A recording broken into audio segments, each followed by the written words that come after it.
Episode کی شروعات ایک حیران کن خلاصے سے ہوتی ہے جب میرال کو بتایا جاتا ہے کہ اس کے والدین کی موت کوئی حادثہ نہیں بلکہ ایک سوچی سمجھی سازش تھی۔ یہ بات اس کی پوری دنیا ہی ہلا کر رکھ دیتی ہے اور اس کے ذہن میں نئے سوال پیدا ہونا شروع ہو جاتے ہیں۔ دوسری طرف علی اپنی محبت کا اظہار ایک نئے انداز میں کرتا ہے۔ وہ میرال کو کہتا ہے کہ اگر وہ اس سے شادی سے انکار بھی کر دے تو بھی اس کی محبت کم نہیں ہوگی۔ اس کے نزدیک شادی صرف ایک منزل نہیں بلکہ ان کے رشتے کا ایک نیا سفر ہے۔ اس کے بعد ڈرامے کا سب سے ایموشنل اور شاکنگ سیکوینس دیکھنے کو ملتا ہے جب نکاح کا ماحول دکھایا جاتا ہے۔ ایک طرف عادل کا نکاح پڑھایا جا رہا ہے لیکن وہ سب کے سامنے اس رشتے کو قبول کرنے سے انکار کر دیتا ہے۔ دوسری طرف علی اور میرال کا نکاح مکمل ہو جاتا ہے۔ یہ ٹویسٹ ویورز کے لیے کافی ان ایکسپیکٹڈ تھا۔ ایک طرف عادل کا نکاح پڑھایا جا رہا ہوتا ہے لیکن وہ سب کے سامنے اس رشتے کو قبول کرنے سے انکار کر دیتا ہے۔ دوسری طرف علی اور میرال کا نکاح مکمل ہو جاتا ہے۔ یہ ٹویسٹ ویورز کے لیے کافی ان ایکسپیکٹڈ تھا اور کہانی کو بالکل نئے موڑ پر لے جاتا ہے۔ شادی کے فوراً بعد میرال کا رویہ صاف بتا دیتا ہے کہ اس نے یہ رشتہ دل سے قبول نہیں کیا۔ وہ علی سے سخت لہجے میں بات کرتی ہے اور اس پر دھوکہ دینے کا الزام لگاتی ہے۔ اس کے نزدیک علی نے اس کا اعتبار توڑا ہے اور اب وہ اس سے کبھی معاف نہیں کرے گی۔ علی اس کے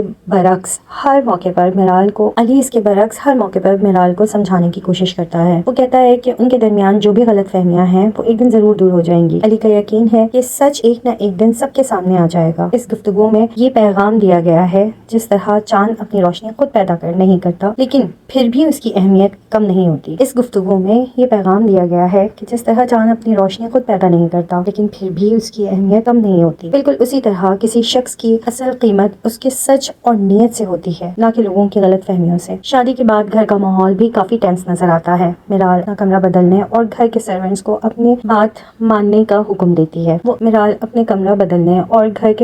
صرف اپنی بات ماننے کا حکم دیتی ہے۔ وہ علی سے صاف کہہ دیتی ہے کہ ان کے درمیان صرف نفرت اور بے اعتباری ہے اور یہ رشتہ اس کے لیے صرف مجبوری ہے۔ علی پھر بھی صبر کا دامن نہیں چھوڑتا۔ وہ میرال کو یقین دلاتا ہے کہ اس کی محبت وقت کے ساتھ ہر غلط فہمی کو مٹا دے گی لیکن میرال اس کی کسی بات پر بھروسہ کرنے کو تیار نہیں ہوتی۔ ڈرامے کا سب سے بڑا ٹویسٹ تب آتا ہے جب علی اصل مجرم کو میرال کے سامنے لے آتا ہے۔ پہلے میرال سمجھتی ہے کہ شاید علی نے سب کچھ پلان کیا تھا لیکن جب اصل ملزم اقرار کرتا ہے تو پتہ چلتا ہے کہ یہ سازش عالیہ کی طرف سے ہے۔ اس نے پیسوں اور باہر بھیجنے کے لالچ میں یہ سب کیا تھا۔ اس خلاصے کے باوجود میرال کے دل میں شک ختم نہیں ہوتا۔ اسے لگتا ہے کہ شاید یہ سب بھی علی کی ایک اور پلاننگ ہو۔ اسی وجہ سے وہ علی کی ہر بات کو جھوٹا سمجھ کر ریجیکٹ کر دیتی ہے۔ دوسری طرف علی اس ملزم کو اس کے کیے کی سزا کا احساس دلاتا ہے۔ وہ کہتا ہے کہ کچھ قید جیل کی دیواروں میں ہوتی ہے اور کچھ انسان کے ضمیر میں۔ یہ ڈائلاگ ایپیسوڈ کا ایک پاورفل مومنٹ تھا۔ گھر والے بھی میرال کو اپنانے کی پوری کوشش کرتے ہیں۔ علی کی دادی اسے اپنی بیٹی کی طرح قبول کرنا چاہتی ہیں اور امید رکھتی ہیں کہ ایک دن میرال ان سب کو سمجھ لے گی لیکن فی الحال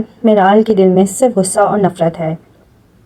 ایک اور ایموشنل سین میں میرال علی کو کہتی ہے کہ پیسہ اور طاقت رکھنے والے لوگ اکثر معصوم لوگوں کے جذبات سے کھیلتے ہیں۔ اس کا ماننا ہے کہ علی نے بھی اس کے بھروسے کا فائدہ اٹھایا۔ علی جواب میں صرف اتنا کہتا ہے کہ اگر اس نے کبھی جھوٹ بولا بھی تھا تو اس کی محبت کبھی جھوٹی نہیں تھی۔ ایپیسوڈ کے آخری مناظر میں بھی میرال اپنے فیصلے پر قائم رہتی ہے۔ وہ علی کو چیلنج کرتی ہے کہ یہ تو صرف شروعات ہے اور آنے والے دنوں میں اسے اور بھی مشکلیں دیکھنی پڑیں گی۔ علی پھر بھی امید نہیں چھوڑتا۔ وہ کہتا ہے کہ پانی کو لاٹھی سے الگ نہیں کیا جا سکتا، بالکل اسی طرح سچی محبت کو بھی نفرت سے ہمیشہ کے لیے جدا نہیں کیا جا سکتا۔ اینڈنگ میں علی کی دادی اس کی ہمت بڑھاتی ہیں اور اسے تسلی دیتی ہیں کہ وقت کے ساتھ سب کچھ ٹھیک ہو جائے گا لیکن ویورز کے لیے سب سے بڑا سسپینس